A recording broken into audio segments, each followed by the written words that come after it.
ભાવનગર ગારિયાધાર તાલુકાના પીપરવા ગામે મંદિરમાં ચાંદીનું છત્ર તેમજ શ્રીફળ ચોરી કરી તસ્કરો ફરાર થઈ ગયા હતા, જે સમગ્ર ઘટના સીસીટીવી કેમેરામાં કેદ થઈ જવા પામી હતી. ભાવનગર ગારિયાધાર તાલુકાના પીપરવા ગામે મંદિરની અંદર બેનો ચોરીનો બનાવ. મોડી રાત્રિના 2 વાગ્યા આસપાસ મોઢે રૂમાલ બાંધીને એક વ્યક્તિ દ્વારા મંદિરમાં પ્રવેશીને ચોરી કરવામાં આવી હતી, જેના સીસીટીવી વિડીયો પણ સામે આવ્યા હતા. ચાંદીના 2 છત્ર, ચાંદીનું શ્રીફળ અને સોનાનું છત્રની ચોરી કરી પલાયન થઈ ગયા હતા. માતાજીના મંદિરમાં ચોરી થતાં ગ્રામજનો એકઠા થયા હતા. લાખો રૂપિયાની ચોરીનો બનાવ સામે આવતા ગારિયાધાર પોલીસ દ્વારા સીસીટીવી મદદથી ચોરને પકડી પાડવા માટે તજવીજ હાથ ધરી હતી.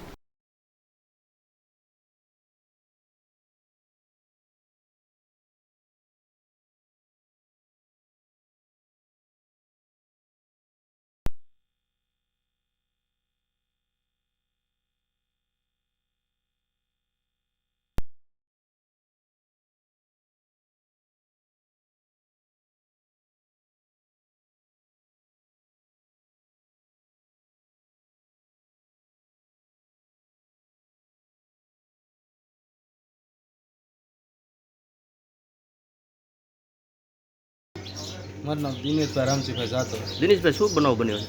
સોરી થઈ છે મારા મંદિરે. ક્યારે બનાવ બનેલો? લગભગ 2 ના ગાળામાં બની.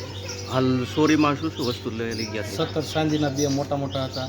પછી ચાંદીનું શ્રીફળ હતું, અમારું સુરતન દાદાનું મોટું છોકરું. પછી સોનાના 17 હતા. એ 2 પાઘડી ચાંદીની વહી ગઈ છે.